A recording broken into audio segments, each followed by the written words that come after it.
Hello everyone and welcome back to the channel. In the next few videos, I will be talking about the resources and materials to prepare for the Step 1 exam.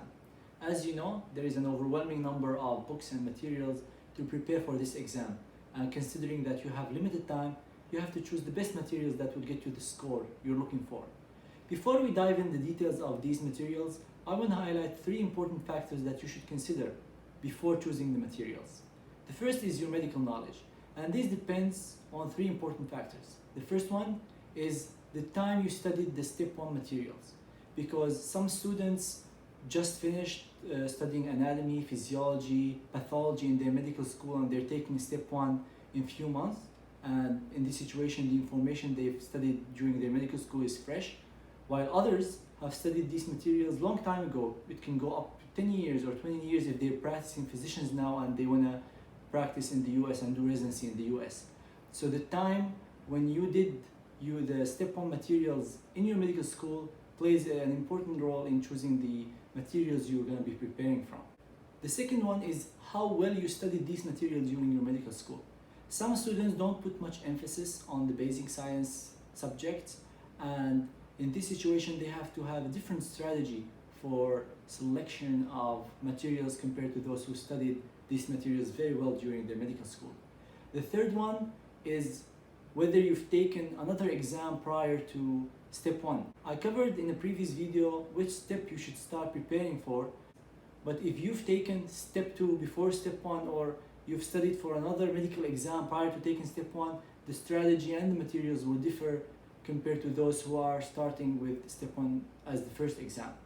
So your medical knowledge is an important factor, and it depends on the time you studied the materials of Step 1, how well you studied these materials during medical school, and whether you've taken another medical exam prior to taking Step 1.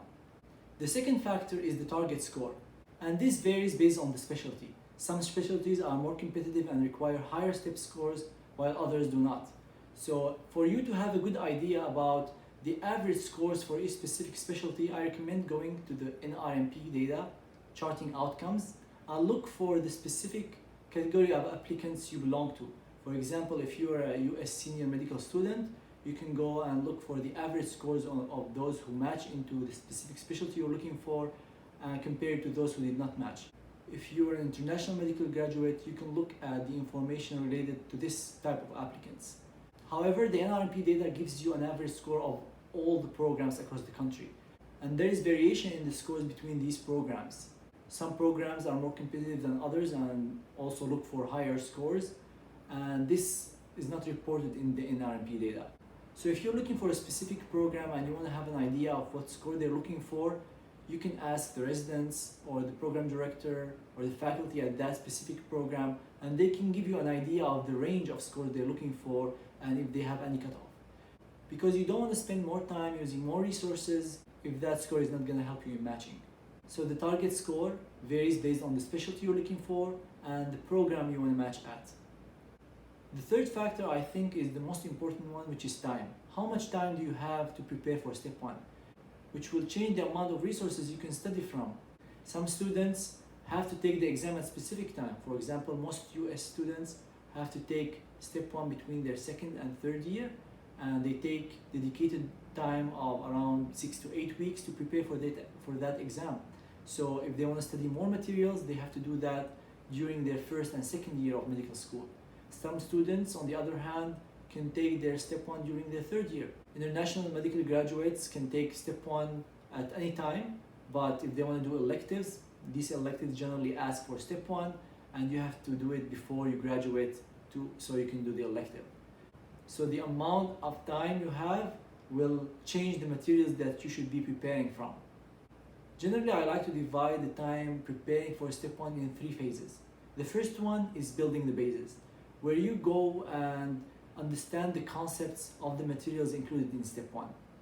The second one, I call it connecting the dots, where you go to the next level and start looking at the big picture, connecting concepts from different subjects included in the Step 1, solving more exam questions, doing the studying in the exam style. And the third one is the final review, where you focus on reviewing the information that you've learned through the first two phases and dedicate more time to solve exam questions and assessments. So in general, the choice of materials will depend on your medical knowledge, the target score, and how much time you have. In the coming videos, we'll go into the details of resources for each of the STEP1 subjects so you can have a better idea of the pros and cons for each of these available materials. So stay tuned. If you like this video, please subscribe to my channel and follow me on Instagram and Twitter at Malke Asaad. Thank you so much for watching and see you in future videos.